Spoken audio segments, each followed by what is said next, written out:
तो आप सभी को नमस्ते प्रणाम। मैं आपका अपना ठाकुर प्रखर सिंह और रात के 10 बज चुके हैं और कहानी का जो सिलसिला है बदस्तूर जारी है।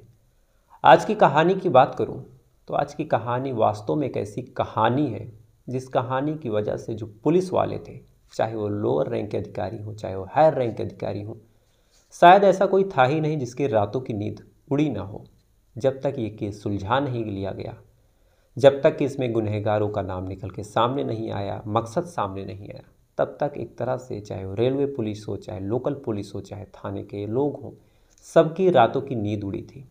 यहाँ तक कि जो पूरे भारत की सबसे ताकतवर पार्टी है इस टाइम, भारतीय जनता पार्टी, उसके बड़े से बड़े कद्दावर नेता वो भी इस घटना को लेकर परेशान थे, क्योंकि इस घटना में कहीं ना कहीं उनको भी अपनी एक बहुत बड़ी हार दिख रही थी। वहीं जो विपक्षी पार्टी थी कांग्रेस, उसे जीत की एक उम्मीद और उसकी किरण दिख रही थी। ऐसा भी नहीं है कि आज की कहानी बहुत पुरानी है, साल 2 साल पुरानी है। आज की कहानी आज से महज 10 दिन पहले की है। कहानी बेंगलोर की है और बेंगलोर के एम विश्वेश्वरैया रेलवे टर्मिनल की है। दरअसल इसी रेलवे टर्मिनल के पास रविवार का दिन था, यानी आज से ठीक 8 या 9 दिन पहले 12-13 तारीख की बात है, जब इसी विश्वेश्वरैया रेलवे टर्मिनल पे सारी चीज़ें बिल्कुल सामान्य तरीके से हो रही थी। लोगों को जहां आना था वहां से आ रहे थे, जहां जाना था वो जा रहे थे, जिनकी ट्रेन आने वाली थी पटरी पे इंतज़ार कर रहे थे अपनी ट्रेन का। सारी चीज़ें ठीक ठाक चल रही थी, लेकिन जैसे जैसे सूरज चढ़ रहा था, अचानक से जो बदबू थी, अब किस चीज़ की थी, कहाँ से आ रही थी, इसके बारे में किसी को नहीं पता था। वो बदबू अचानक से पूरे रेलवे स्टेशन पे फैलने लगती है।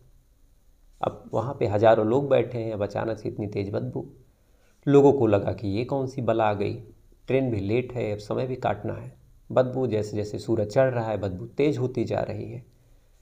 थोड़े टाइम बीतने के बाद बदबू इतनी तेज़ हो गई कि मानो अब सांस लेना मुश्किल हो गया। जब ऐसी बात हुई तो रेलवे कर्मी थे, चाहे सफाई कर्मी थे और कुछ ऐसे लोग जो वहीं के थे, उन्हें लगता है कि चल के देखना चाहिए कि आखिर बदबू आ कहाँ से रही है।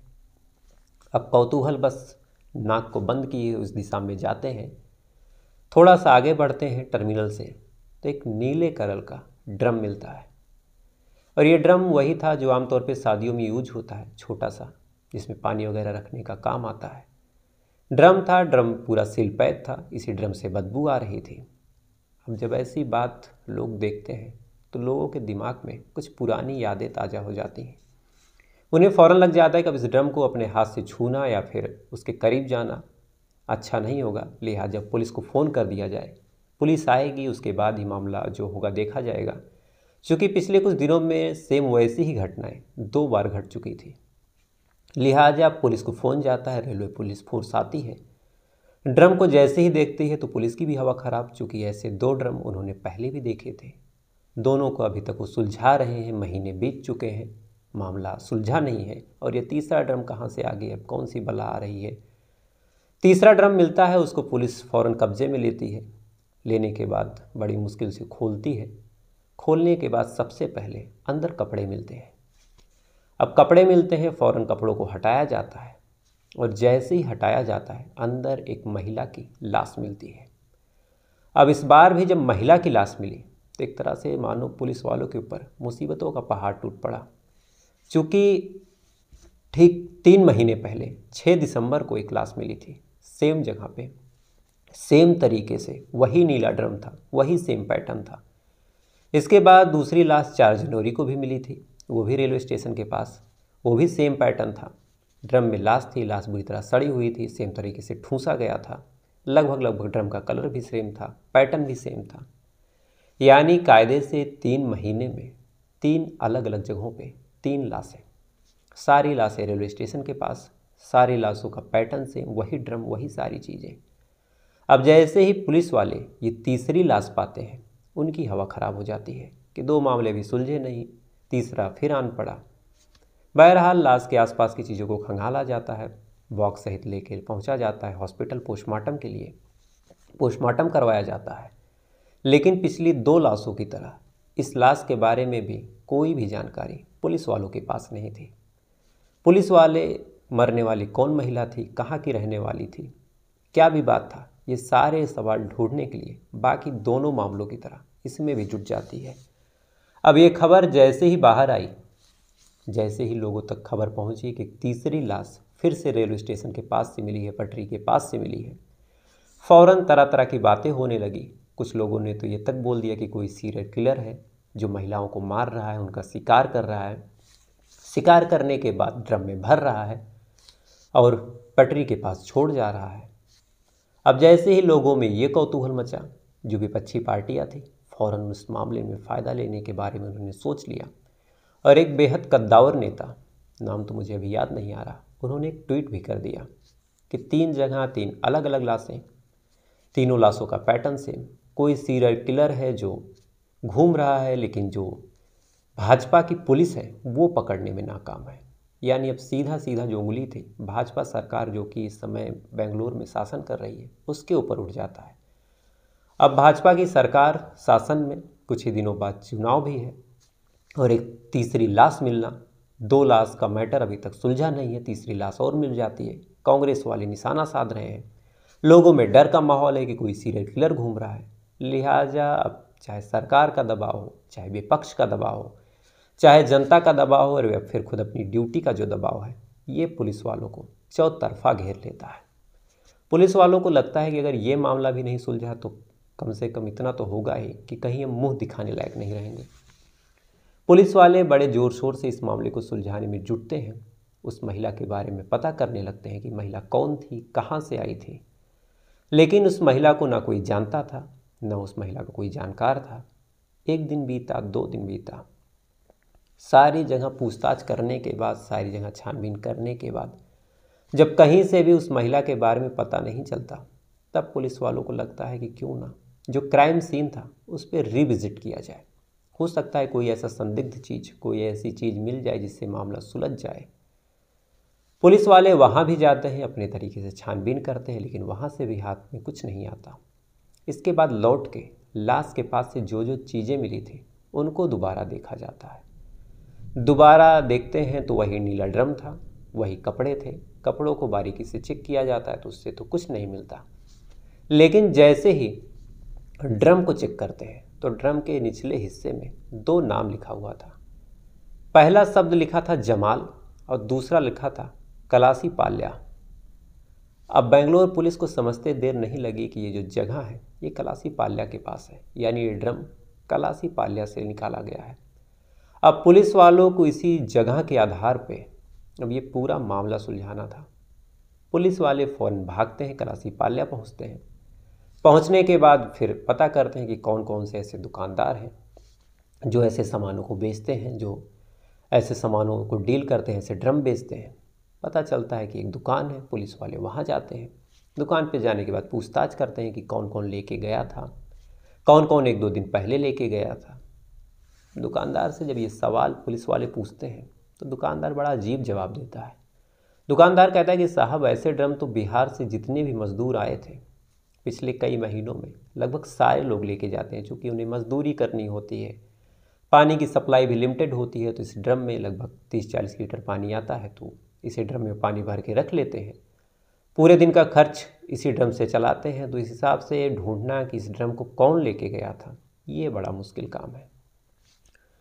अब ये बात जैसे ही पुलिस वाले सुनते हैं तो उनको लगता है कि यहाँ से भी कुछ हासिल नहीं हुआ, ड्रम से एक क्लू मिला, उससे भी कोई मतलब नहीं निकला। अब पूछते हैं कि ये जो जमाल लिखा था इसका क्या मतलब है। जब जमाल के बारे में पूछा जाता है तो फिर दुकानदार बताता है कि साहब चूँकि ये ड्रम सारे लोग लेके जाते हैं तो कौन सा ड्रम किसका है, किसके घर का है, इसको क्लियर करने के लिए कि कभी आपस में मिक्स ना हो, इसीलिए लोग अपने नाम का एक लेटर या फिर कोई ऐसा सबूत या फिर कोई ऐसा कोड अपने ड्रम पे लिख देते हैं जिससे उनका पहचान हो जाए। अब ये जमाल नाम भी हो सकता है, किसी के घर का नाम हो सकता है, किसी का कोई कोड हो सकता है, किसी का निकनेम हो सकता है, या फिर कोई भी ऐसी चीज़ हो सकती है जिससे पहचान हो सके। अब पुलिस वालों के पास क्लू के नाम पे एक जगह का नाम था, दूसरा जमाल था, लेकिन अब दोनों ही चीज़ों से कोई भी ऐसा सबूत, कोई भी ऐसा सुराग नहीं मिल रहा था जिससे कम से कम ये पता चल सके ये मरने वाली महिला कौन है। पुलिस वाले छानबीन करते रहते हैं, जांच पड़ताल करते रहते हैं। अंधेरे में तीर चलाते रहते हैं। इधर लोगों में डर का भी माहौल बढ़ता जा रहा था। लोग डर रहे थे, परेशान हो रहे थे। कांग्रेस थी कि बीजेपी को घेरे जा रही है, सारी चीज़ें हो रही हैं। पुलिस वालों को लगता है कि क्यों ना एक बार आसपास के सीसीटीवी कैमरों को खंगाल लेते हैं। क्राइम सीन से 500 मीटर 1 किलोमीटर की दूरी पे अगर कोई कैमरा हो तो कम से कम कुछ तो ऐसी चीज़ मिल जाएगी जिससे मामला सुलझ जाए, क्योंकि वहाँ पे तो कैमरा था नहीं।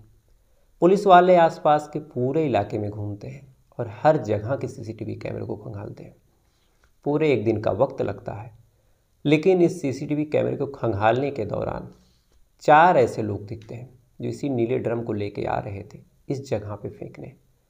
अब पुलिस के पास 4 संदिग्ध लोग थे, एक ऑटो रिक्शा थी। लेकिन अब यहाँ से भी एक दिक्कत थी कि किसी भी फ़ोटो में, किसी भी कैमरे में कोई भी ऐसी साफ तस्वीर नहीं थी जिससे पहचान हो सके। और बेंगलोर का क्षेत्रफल भी इतना छोटा नहीं है कि आप महज 4 फोटो के आधार पे किसी को ढूंढ लें। पुलिस वालों को लग रहा था कि अब ये जो मामला है बाकी दोनों मामलों की तरह अगर उलझ गया तो फिर से वही सीरियल किलर वाले मामले को हवा मिलेगी, बदनामी होगी, बेइज्जती होगी। पुलिस वाले आपस में बैठ के बातचीत कर ही रहे थे कि तभी एक आदमी जिसका नाम इंतखाब था वो थाने पहुंच जाता है। सेम उसी रेलवे स्टेशन पे भी जाता है। जाने के बाद कहता है कि एक मेरी पत्नी थी, 27-28 साल उम्र थी, घर के लिए निकली थी, इसी रेलवे स्टेशन पे आई थी लेकिन अभी तक पहुंची नहीं। पुलिस वाले ऐसा मामला सुनते हैं और 2-3 दिन पहले एक महिला की उसी डिस्क्रिप्शन के हिसाब से लाश मिलती है। तब उन्हें लगता है कि क्या पता ईश्वर हमारी मदद कर रहा हो, हमसे तो नहीं सुलझा तो हो सकता है भगवान भरोसे ही सुलझ जाए। तो एक काम करते हैं, इंतकाब को जो महिला मिली है उसकी लाश दिखा देते हैं।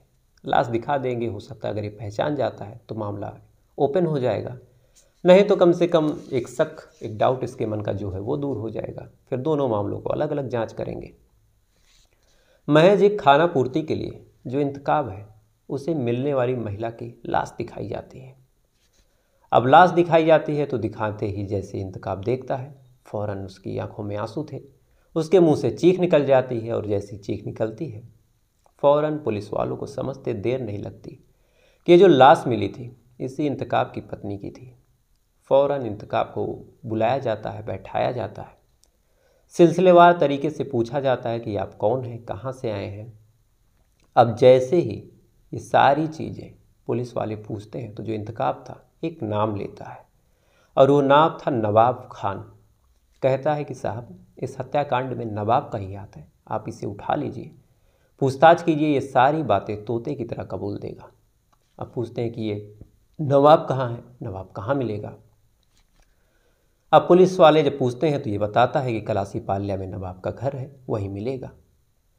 पुलिस वाले जाते हैं उस घर पे तो नवाब गायब। अब फिर मुश्किलें बढ़ी, लिहाजा पुलिस वाले अब 3 अलग अलग टीमें बनाते हैं, अलग अलग जगहों पे दबिश डालते हैं, सारे कैमरों को खंगालते हैं, नवाब की फ़ोटो इससे लेते हैं, अलग अलग जगह इस फ़ोटो को वायरल की जाती है और अंत में नवाब को एक रिक्शे से दबोचा जाता है। दबोचने के बाद थाने लाया जाता है और जैसे ही थाने लाया जाता है पुलिस वालों की तरफ से जान में जान आती है कि चलो 3 में से हो सकता है एक मामला अब सुलझ जाए। अब जब इसे थाने लाया जाता है तो फ़ौरन इससे पूछताछ शुरू की जाती है, चूँकि पुलिस वालों को ज़्यादा ही जल्दी थी ये मामला सुलझाने की, लोगों को बताने की जो हत्या का आरोपी है वो पकड़ा गया और सारी चीज़ें करनी थी। नवाब से फ़ौरन पूछताछ शुरू की जाती है और नवाब भी तोते की तरह बोलना शुरू करता है, चूँकि पुलिस बिना मान मनौवल के ही अपना तरीका आजमा चुकी थी।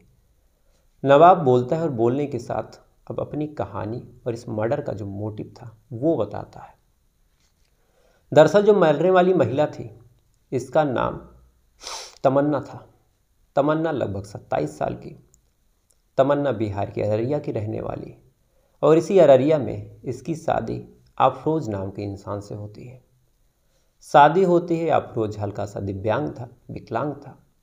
शादी हो चुकी थी, अपने उसी पति के साथ ठीक ठाक तरीके से रह रही थी। आद औलाद कोई अभी हुई नहीं थी, बाकी ज़िंदगी उसी के साथ गुजारने का सोच बैठी थी। लेकिन इसी बीच जो अफरोज का कज़न है इंतकाब वो आ जाता है। अब कज़न आता है, कज़न को ये देखती है। कज़न भी जवान था, ये भी जवान थी। कज़न भी इसे देखता है, ये भी उसे देखती है। देखते ही देखते दोनों बातचीत करते हैं, बैठते हैं, खाना पूर्ति होती है, पानी वगैरह एक दूसरे को पूछते हैं। हालचाल के ही दौरान जो तमन्ना थी ऐसा शो करती है कि वो अपने पति के साथ खुश नहीं है। पति का जो विकलांगपन है कहीं ना कहीं उसके ऊपर भारी पड़ रहा है, उसकी बाकी की ज़िंदगी बड़ी दुख भरी है। इंतखाब ये बात जैसे ही सुनता है तो इंतखाब को भी लगता है कि चलो अपना कंधा दे देते हैं, क्योंकि तमन्ना बेहद खूबसूरत थी।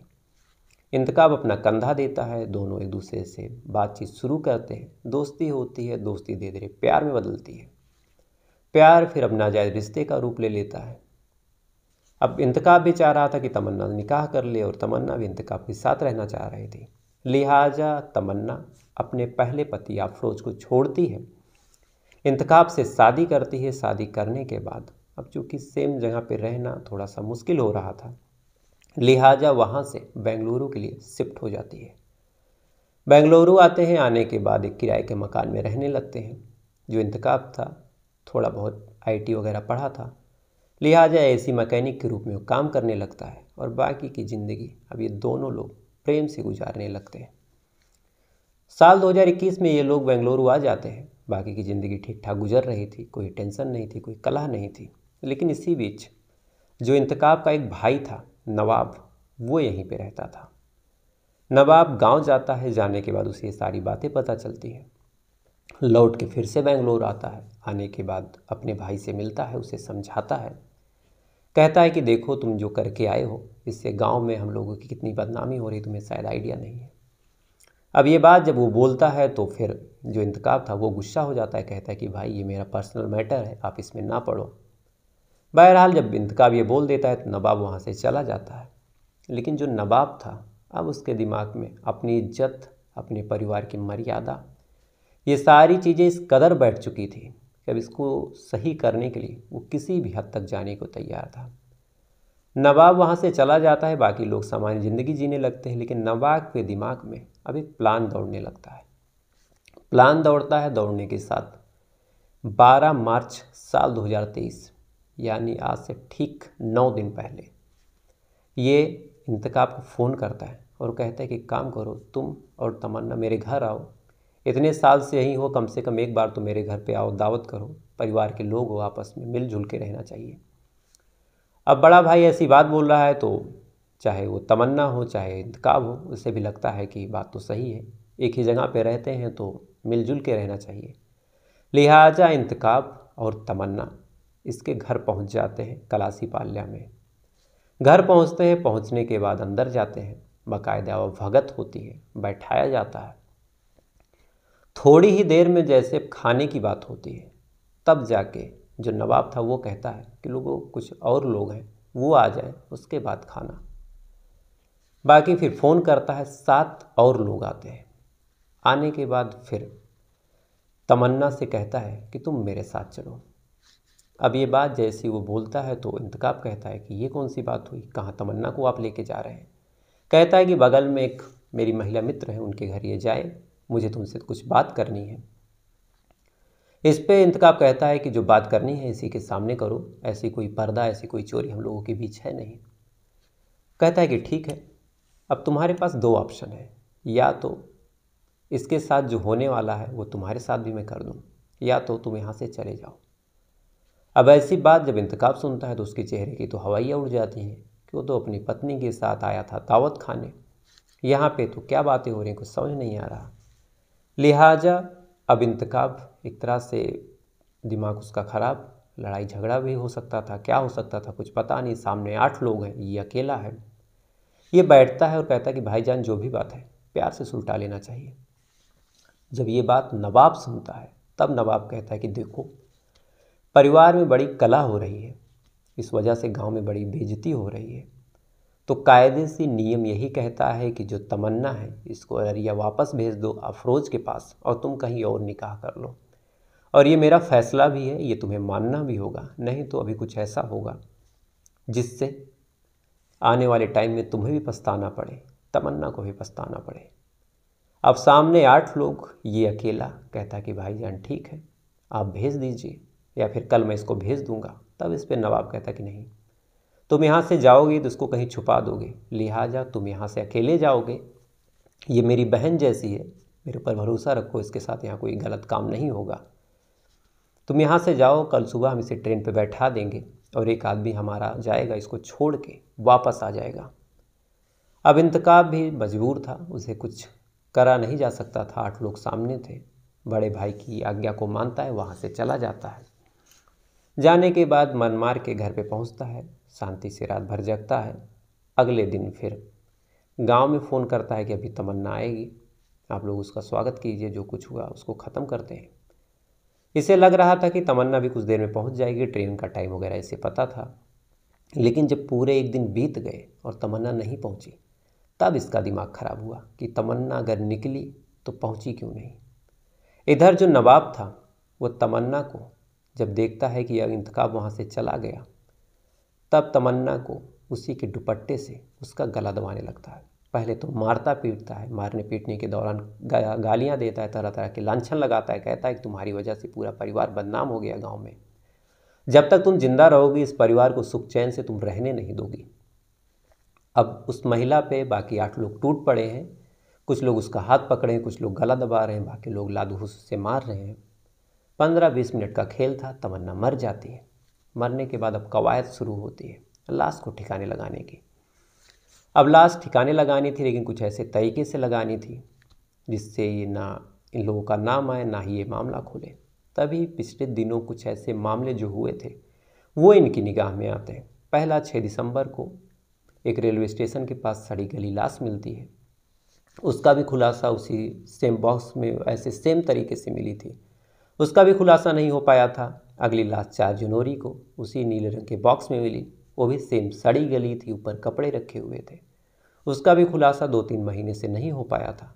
तब इन्हें लगता है कि अगर सेम पैटर्न हम भी अपनाएंगे तो ये मामला भी बाकी 2 मामलों जैसा दब जाएगा और निकल के कभी सामने नहीं आएगा। लिहाजा जो इनके घर में नीले कलर का ड्रम था उसको लेते हैं। लेने के बाद तमन्ना को उसमें ठूसने लगते हैं, लेकिन अब एक मुर्दा मरने के बाद अकड़ ही जाता है। अकड़ी लाश थी, उसको बॉक्स में भरना भी था, ऐसे भरा भी नहीं जा सकता था। लिहाजा अब ये उसके दोनों पैर तोड़ देते हैं, हाथ को मोड़ देते हैं। मोड़ने के बाद अपने हिसाब से करते हैं जिस हिसाब से उन्हें करना था।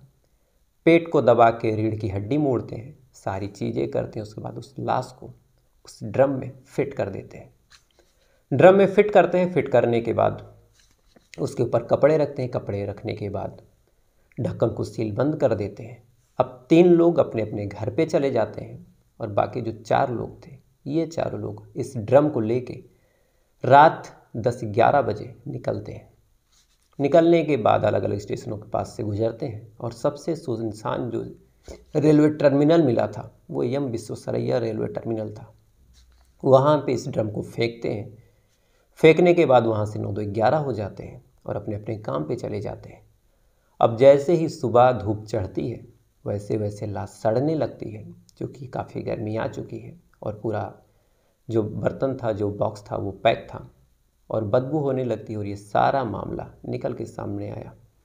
बहरहाल इन दोनों मामलों में जो 4 और 6 दिसंबर और जनवरी में हुए थे, इन दोनों मामलों का इस मामले से कोई लिंक नहीं था, तो पुलिस भी थोड़ा सा राहत की सांस लेती है, बीजेपी गवर्नमेंट भी ले रही है, क्योंकि छोटे छोटे मामले कभी भी हार का सबब बन जाते हैं।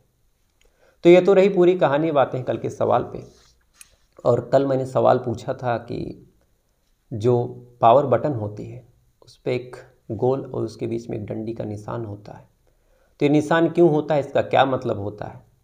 तो इस निशान के बारे में जो सही जवाब दिया है वो संस्कृति जी हैं चंडीगढ़ से, मुजीब अंसारी जी हैं, याहियाह जी हैं, रंजीत महतो जी हैं बिहार से, और पंकज पपनोई जी हैं। आप लोगों ने बिल्कुल सही जवाब दिया है, तो आप लोगों को हार्दिक शुभकामनाएं। और इस सवाल का सही जवाब है कि दरअसल ये 0 और 1 का सिंबल है। और जो भी कंप्यूटर की भाषा होती है, मशीनरी लैंग्वेज जिसे कहा जाता है, वो ना तो आ बा सादा समझती है, ना ही ABCD समझती है, ना ही 1 2 3 4 समझती है।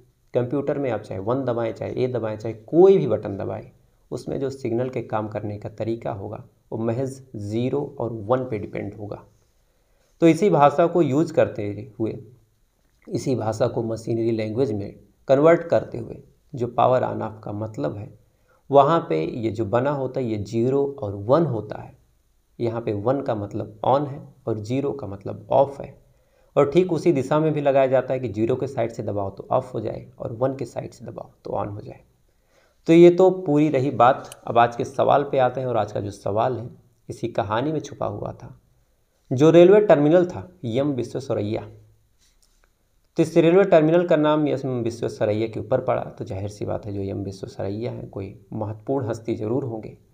तो ये कौन थे, इनकी क्या उपाधि थी, इनका औरा क्या था, इनकी कदकाठी क्या थी? अगर इनके बारे में आपको पता हो तो प्लीज़ कमेंट करके बताइएगा। नहीं पता हो तो इंतज़ार कीजिएगा, कल मैं आपको बताऊंगा इनके बारे में डिटेल में। और ऐसे ही मज़ेदार वीडियो और ऐसे इंटरेस्टिंग फैक्ट्स और ऐसे ही हैरान कर देने वाली कहानियों को सुनने के लिए आप मेरे चैनल को सब्सक्राइब कर लीजिएगा। और शायद कुछ दिनों में 10K पूरे हो जाएंगे, यानी 10,000 सब्सक्राइबर, और उसके बाद एक लाइव का प्रोग्राम रखूँगा। आप लोगों के जितने भी सवाल हैं आप बेझिझक मुझसे पूछिएगा। सारे सवाल के सिलसिलेवार तरीके से मैं जवाब देने की कोशिश करूंगा। उसी बहाने आप लोगों से थोड़ी बहुत बातचीत हो जाएगी। तो फिलहाल ये तो रही पूरी कहानी, और उसी के साथ एक इंटरेस्टिंग फैक्ट। अब आपसे कल फिर मुलाकात होगी रात 10 बजे किसी नई कहानी के साथ। तब तक अच्छे रहिएगा, खुश रहिएगा, अपना ख्याल रखिएगा, अपने देश का ख्याल रखिएगा। जय हिंद, वंदे मातरम।